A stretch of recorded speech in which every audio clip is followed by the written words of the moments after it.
Hello world, I'm back again. It's your boy Vizzolmania with TFV Designs.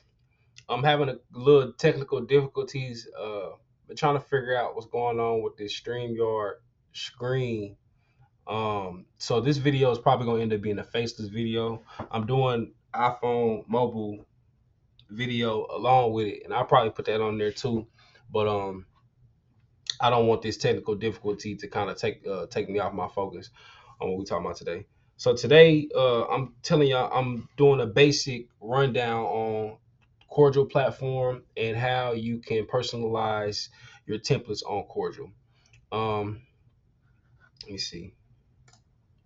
So right now we're on the Corjl website. If you go to corjl.com, you don't have to put the backslash and the extra stuff because of course it's an internet website. It's gonna do all that stuff for you. So if you guys are not familiar with Corjl, this is Corjl right here. It's not as fancy as Canva. You guys can come and watch this video if you want to.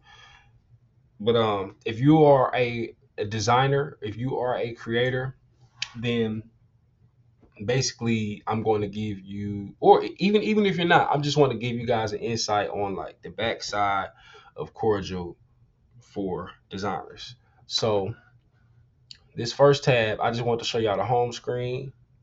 You can come up here and choose to go to edit my design or log in if you have an account. Most of the times, I'm gonna try to stream without saying most of the times when customers buy a template from my shop or anybody who does their templates through Corjl, Corjl will try to get that customer to create a user account.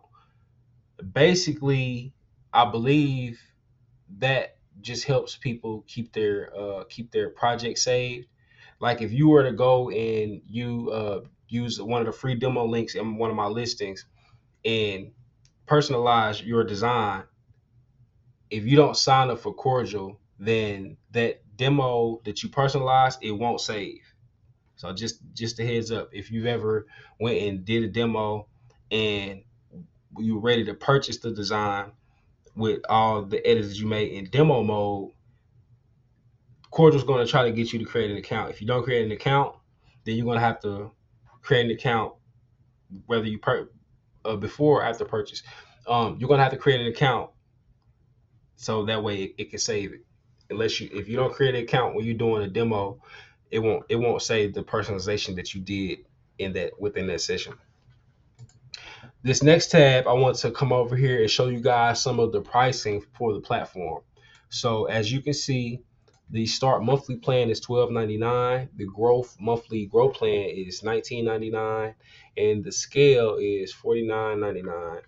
And if you look below the number value of the prices, you can see basically kind of one of the main features for why they have that pricing selected. So this first one, the start, that's an additional 65 cents every listing. So let's say let's say in the month of December, I did 25. I sold 25 Corjl digital templates. It would be 25 times that 65 cent. Okay. So just to let y'all know, and that's kind of like their biggest rate I see right here. Now I haven't looked at this in a while because I've been on Corjl, like I said, going on 3 years. So I rarely look at this unless like it's time to pay my monthly bill. The growth plan, $19.99 per month with 45 cents per listing sold. And then the scale plan, $49.99, like I said, with every listing sold is going to be 30 cents. So Canva is free. Okay, Canva is free. That's one of the big reasons that a lot of people decide to use Canva over these other platforms. They have they have a free subscription model, and they also have a pro subscription model where you can access more features. So just to give you guys a heads up, and you can Corjl does have these 15-day trials that you can do here. If you're somebody who would like to pay like an advance and do basically pay for like a year, you get, I believe you get a discounted rate on each month. So if you guys would like to go that route, you can. I would recommend starting out with the start. Or if you don't need extra text effects, if you don't really care about being able to manage orders, like resend your customers certain emails and things like that, it's okay to go with Canva. This is kind of for more tech savvy people who want to be more uh, business organized, people who want to be more better organized with the data. When I sell an invitation when I sell an invitation via the Canva platform, I'm not able to go and see that user design. You can see that on Corjl. Like once somebody customizes a template, I could actually go into their order and see what what they did with the template. I rarely do that unless a customer asks me to go and make an edit, or if they ask me to go in and just give them feedback. Customers rarely do that, really ask for feedback, but they do ask for, like, you to go in and change some things up. So these are the pricing plans for Cordial. And we're gonna go over to this next Cordial window. And this is if you are a seller or a creator and you use the Cordial platform, then you can come down here. If you already got designs, you can do open designs, view listings, or view orders. When you create a design in Cordial, let's say you created it and you're pretty much concluded with how the design looks and you're ready to deliver it, or you're ready to add it to your Etsy shop, or you're ready to add it to your Shopify shop. This is not just for Etsy. You have to go to the information. I'm gonna show you guys. You have to go to the last tab of the design and you have to make it a listing. Just because you save a design, it does not automatically make it a listing. Okay? Just got a text message. Sorry. So we're gonna go to create a new design. We're just gonna do something quick. I'm gonna try to speed through this. Um, we're gonna do test design for YouTube. And if you already have sizing or like paper orientation preset set, like I got Instagram story 1080 pixels by 1920. That's for like Instagram reels and your Instagram story. I have square posts. This is 1080 pixels by 1080 pixels, which typical square design. If I go down to like 5x7 backdrop, so that's 5 inches by 7 inches uh for like a backdrop, I guess, even though it's supposed to be for flyer. So we're gonna do 5x7. Okay, so if you come down here, you can see that it's in pixels. I need it in inches. So we just change the units from pixels to inches. If you need centimeters, you can change it to that too. So 5x7. And I'm choosing I didn't mean to do that. I'm choosing 5x7 because typically flyers are like 4x6 inches, or like a 5x7, like with a larger vertical versus horizontal, if that makes sense. So, and you can also do. I just was talking to a client, and she was like, can you convert the flyer to flyer size because it's square? And I was like, well, nowadays square flyers are considered flyers as well. Like, just because a flyer or invitation is square does not make it less than a flyer, a typical flyer. So like I said, template design template for YouTube. And We're not since the preset, but don't believe the preset is saved. We're just gonna create 5 by 7 inches and go to save. Okay. Now you can I could have down at the bottom where it's like page setting, uh optional. I could have saved the orientation as like its own, not template, but like the size orientation as a template, and it would have saved the settings. I didn't do that, so it's all good. All right, so right now we see our artboard or our canvas, and over here we see our layers panel, in which there are no layers because this artboard is empty, right? So let's see. I didn't think about I like coming in. I didn't think about what type of design I was gonna make. So I do have a background I just uploaded this week.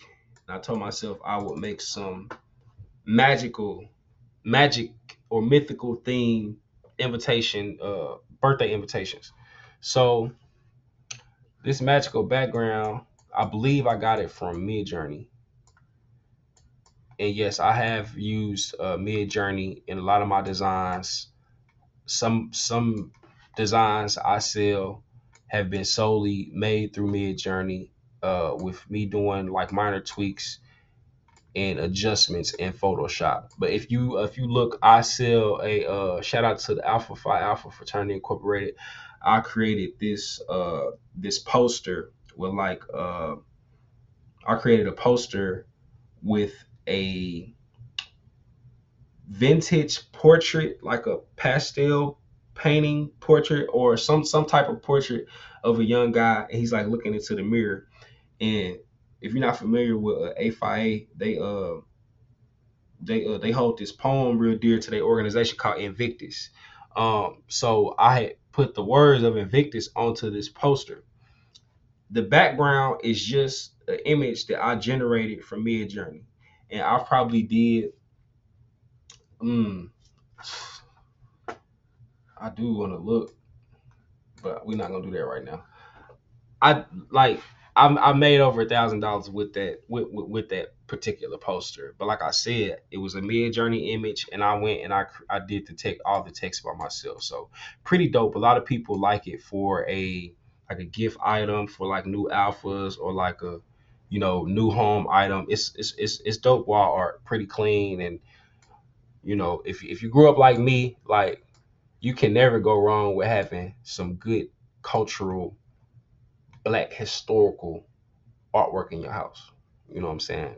Your granny would be proud. So right now, I'm just trying to stretch this background. I'm sorry I didn't tell y'all every step that I was doing, but so I'm just trying to get this background centered up, and we didn't lose any quality. The image was pretty big by itself already, so we didn't lose no quality. These lines right here that look like the little dotted lines, those are your bleed lines. So once they say you get FedEx, Kinko's, I don't even think Kinko's exists anymore. To let y'all know how old I am. Okay, once you get your print provider to print your designs, and if they need to cut something, they're going to cut it right here on the bleed. Okay, so just just keep in mind, like if you when you're designing, make sure your stuff is the important things are within the bleed, within those margins. So we got this background, and over here I'm going to lock the background. You don't have to always do this, but I'm gonna lock the background because we're about to do something funky, real funky. So I'm gonna go to I'm gonna go to fonts. Now Corjl is kind of similar to Canva in the fact that they let you upload your own fonts as long as you have like the owner's rights or the rights to use them in your designs, whether it's personal or commercially. So make sure that the fonts that you guys have, you have rights to use them. If you don't have rights to use them, the font police probably gonna come, and you don't want that. Okay, so I'm gonna go over here and we're gonna pick. I'm gonna just go through and find a font. Let's try this one here. And we're gonna put unicorns. and ponies. How you spell? What's the plural? What's the plural version of ponies? Of pony? Is it PONYS or is it PONIES? Some one of you ladies like they got kids gonna have to tell me because I don't know. Unicorns are real. Okay, so I just want to put that on there to kind of get a visual of the style that we're going in. So I like this one right here. Let me see, it says personal use regular. Hey, I told y'all I'm on my first stream. If you see some finessing going on, I'm gonna let y'all know, but I'm not gonna be promoting that, okay? So disregard the weird stuff. I like that. So unicorns and ponies. Me, when it comes down to hierarchy of topography, sometimes I like to set things on their own line. Uh, we'll get into design basics and all of that later down the line. So basically, I just came here and for teacher purposes, I'm gonna just keep everything in this one. Okay. And we go down. Over here. You can see LS. That means basically letter spacing or kerning. If you guys are familiar with anything Adobe, anything more advanced digital editing, then you understand kerning. Kerning is how far apart or how close that you want the letters, the characters in a word to be together. So if we go right here to LS and I turn it up, you can see that the letters in unicorn and ponies is going to start to spread apart, as you can see. Now it's not distorting it to the point where it's stretching it. It's simply moving each letter on its own. So we don't like that for that. So we're just going to change that. I am going to take out and ponies. I'm gonna just show y'all how to get nasty real quick. So something that you can do, something that Corjl is very good for that you can't do in Canva is this. So real quick, because I know I was going fast for y'all. The background, the magical background that I have, I went ahead and made that invisible, so it's not visible. You can't see it. We still got the unicorn text on here. I'm gonna throw another magical background on here, right? Now look, I'm gonna size him up. Size her up real good.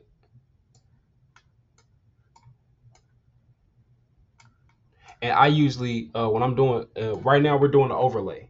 Okay, we're setting it up to where this pattern or texture or whatever can go within the words and it can still be editable versus, and it can still be editable all within this design. You don't have to export the title and re-upload it and then add other effects like on Canva. Canva is a very, very good platform. I just wonder why they don't make that part of designing easy. Like I said, and just to let y'all know, this video is not sponsored by Corjl. It's not sponsored by Canva. I'm not affiliated with either platform. I'm just letting y'all know how I use them. Okay.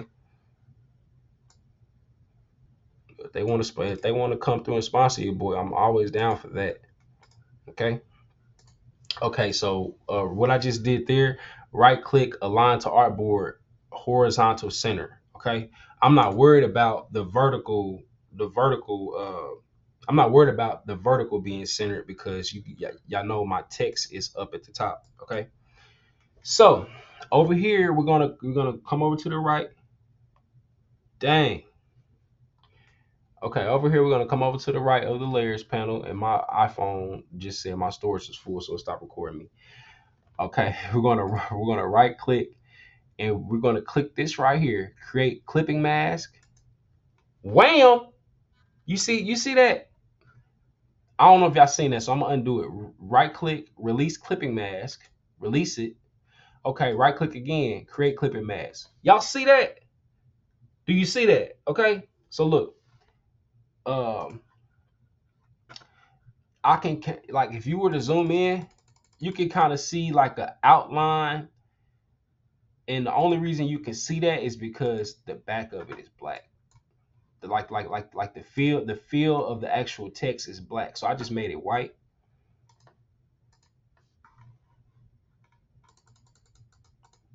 And like I said, you cannot do this in Canva. If you can, I haven't found a way where you can do it this easy. So we have the clipping mask that's on top of our font, right? We can come in and make the font anything we want to. Mikey, Kiera, Jalen, Giraffe Breath, anything, bruh. I can't even spell breath right. Anything. So let's go back to, let's just make this magic. Let's make the word magic. So I'm gonna go to stroke, and we ain't. I haven't even put a background on here yet. Let me just throw a background on. Okay. I'll show y'all how we get down over at TFV Designs. Okay. Now I'm just throwing this on here randomly, just so we can see what things look like when it's not up against a white background. Okay.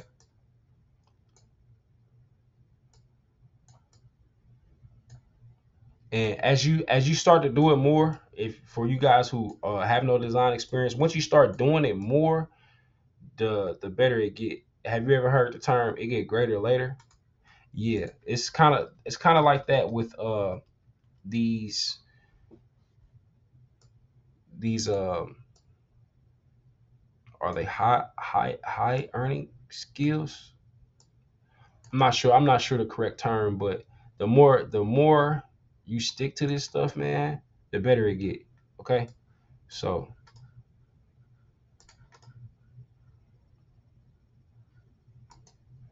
okay, and that's still not.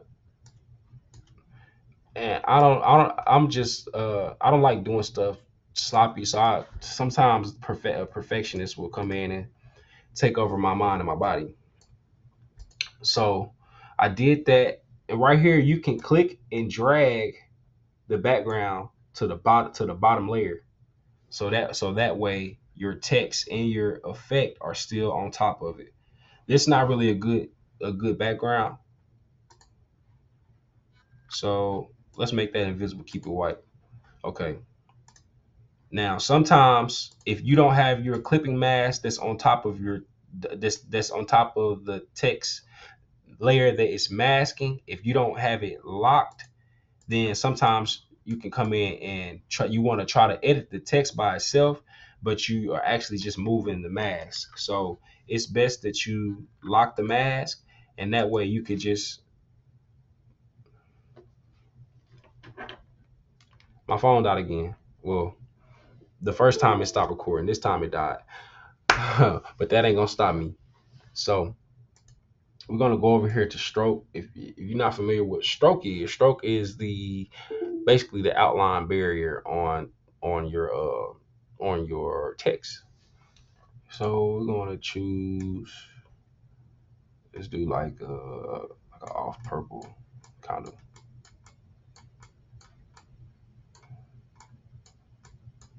Mm, it's gonna have to be something a little dark. Okay. Distance is basically how thick your stroke line is gonna be. So we're gonna make that 7. I'm going to copy that color code, go to drop shadow, and I don't want it black. I want it that color or something a little darker. And depending on where it feels like the natural light is hitting for your onto your design, you choose the angle if you would like to add a drop shadow. I like to add a drop shadow sometimes because it just adds depth to your design. Sometimes it can make a flat design look really, really like popping. So you can turn the blur down, turn the distance up. I like that. I think I want to change the color of the stroke though, make that a little brighter. If we want, we could put a little more red on it, reddish pink. You know, probably make it a little thicker. Then again, I don't like how that color look no more. So let's do like a dirty pink.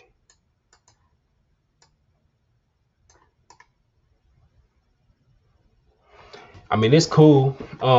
Maybe if I had like picked out an actual background, then it would look better. So there we have it. If you wanted to do this same effect, if you wanted to do the same effect, like let's say you needed two separate lines of text, like this is its own line and this is its own line, then you basically would come down here, unlock this, release clipping mask. No, matter of fact, you don't even have to release it. Just go up here and go to duplicate, duplicate, and you're gonna right click and make sure this has to be over the the layer that you would like to create as a clipping mask has to be over the text layer that you want the clipping mask to apply to. So over here, I right click, create clipping mask, bam. So we got two magics. I'm gonna lock both of the background effects, magic Monday, magic Mary. No, okay.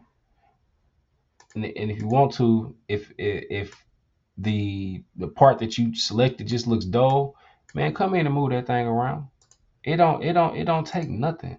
Just come in and move that thing around. You see, if you want if you want more to show within that text box, you could just hit this. I mean, you could just make the clipping the make the scale of the clipping mask smaller by just clicking it and dragging the uh the marquee box from like the corners. If you grab it from this like the side or the top, it's gonna distort it. It's only gonna change. That's only changing horizontal. It's not changing vertical at all. We want them to kind of be locked in so everything is uniform. I'm very big on things being uniform and not distorted. So let's just make that party. Lock the clipping mask, right click, align the artboard horizontal center. Because we always want things to be spatially correct, if that makes sense. Okay. Now this flyer is already starting off kind of trash. I'm gonna keep it real. So of course there are probably a couple extra steps that I would end up taking before uh before even feeling like this design is final. So I would probably come over here and you can take that out because we don't need no more glitter. So I could probably come over here and now I have a lot of fonts, so I would have to go through literally and look at most of the font. Like when you when you when you reach a certain type of level as a designer, I feel like you become more familiar with what type of fonts or typefaces um, fit for whatever event that you're doing. So, like, let's say for instance, we were doing like a Halloween party, or like somebody had an album cover um, that the aesthetic was like horror or something like that.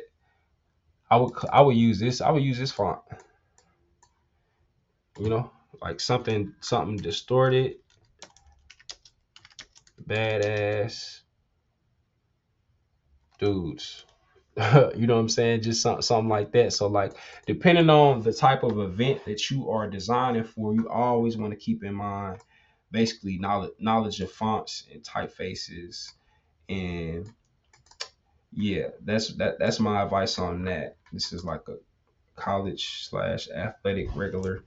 Let me put my old school in there and see how it looks. So see, that don't look bad. And depending on how you want to transform, you can't transform in Canva. You can add a, I believe, an animate. You can add an animation. You can add an effect or an animation. You can't have two effects and two animations. You can't have where they got it to where if you have an animation, you can add like an extra motion animation. I don't know, something weird. But yeah, I'm not with that. So if you like, you can come over here to style text. You scroll all the way down to curved to get that arc type of look. So you see it says arc. You can make it the degree angle that you want to. It's best to use a computer, laptop, or tablet when personalizing designs on Corjl. I know a lot of people use Canva. A lot of people like the fact that you can do everything on Canva basically on a phone. I appreciate that. I love that, and I love that it saves people time. But when you really want to get to the nitty gritty of something, I'm very detail oriented. I like getting all the way down to the root if I can, like to be able to edit something from from within. You're not really able to do that in Canva. And Corjl is totally different. So right here, we just added the arc effect, right? And what I was saying about using a computer or laptop, if you wanna kern this like I was talking about earlier, you don't come over here and do letter spacing. You don't do that when you have the curve when you have this curve check. You don't do that. So we're gonna make that back 0, and you're gonna use your cursor or use a mouse. If you want these letters to be closer together, you have to use, like I said, don't pull. When I was talking about the clipping mask, I told you guys not to pull from this side or not to pull from this side or the top or the bottom because it'll be distorted. But when you have curved and arc selected, you can click the side and bring it in, and it will kern the letters and not distort anything else. Okay.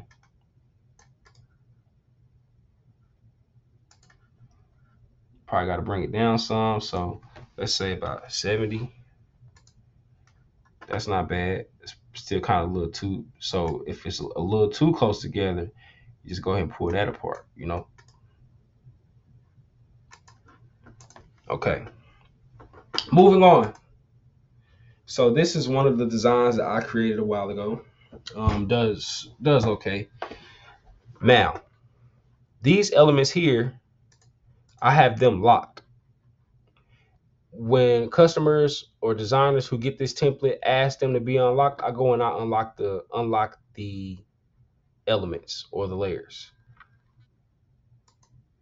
Now, let me see. Okay.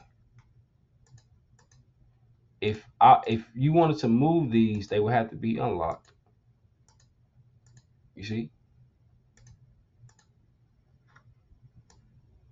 Okay, so I just showed y'all that moved. So we're gonna lock that one. It's the black graduation cap. We're gonna lock that one. I have a overlay on this. You can see gold overlay. I have a gold overlay on this. Not 2003. I'm sorry. 20-year reunion. Sometimes when if you see this marquee box, start up here and go down here. We can't click on 20-year reunion because this marquee box for 2003 is in the way. So you do have to come over here to the layers panel and click what you talking about.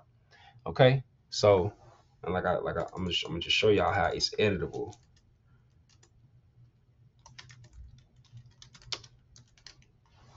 Okay. And we didn't have to export anything or nothing to keep that gold gradient effect, right? So let's say you finish your design and everything is pretty much good. What I like to do, I like to come over here at the very very bottom of the design, wherever there's information. I will right click it, go to order, and bring to the front. Basically, I want all the editable text layers to be on top. because most of the time when somebody buys a design, they just want to personalize the information or the title or like the names. They're not really trying to add a whole bunch of elements like extra pictures and things like that. If they are, then they can always delete some of the elements to make room. But I've decided to stop making that my job to, you know, assume what these customers desire in their designs. So, like I said, basically when you get done, you'll come over here to info. Okay, you have to create a list. So you have to there will be a blank box right here, just like this. It'll be a box like that, and it'll be like listing. As you can see, I named Etsy digital invitation, class reunion, black and gold champagne template. Then I have another listing for Shopify digital invitation. If you are selling on Etsy and Shopify, you have to put two different listings because they're gonna be assigned basically to two different listing numbers on these two different platforms. The same design that someone buys from your shop via the Etsy platform, it could be the same exact design that you got on your Shopify store, but if you use the code from Etsy on the Shopify listing, then your customer will never automatically get their order. So real quick, just to let y'all know, if you're doing Etsy, you have to make an Etsy listing. If you're doing Shopify, you have to make it a Shopify listing. Okay. So we're going to click on that one since I already got it saved. Over here is where you can put tags if you like. I believe these tags are mostly picked up by Google offsite traffic. I can't recall where I've seen like Corjl promoting these at all. So right here is the last URL, the bottom URL, the bottom, the end URL that will be at the end of your new listing. So once you create the listing on Etsy, you'll have to publish it, go back, and then create the number that's at the end of the listing. Okay. So once you do that, and my orders never expire. Like once somebody buys something, they got access to it forever. So you can choose to do that. If not, you can do 1 day, 3 days, 7 days, all the way up to 365 days, which is a year for the people in the back. All right. After that, you just come to save. And I don't need to save because I already have it. And then it'll bring you to this where you see most of your listings. And we're going to do class reunion. And that Etsy one, okay, you see this one got 11 orders. So the Etsy one is right there. Bada bing, bada boom.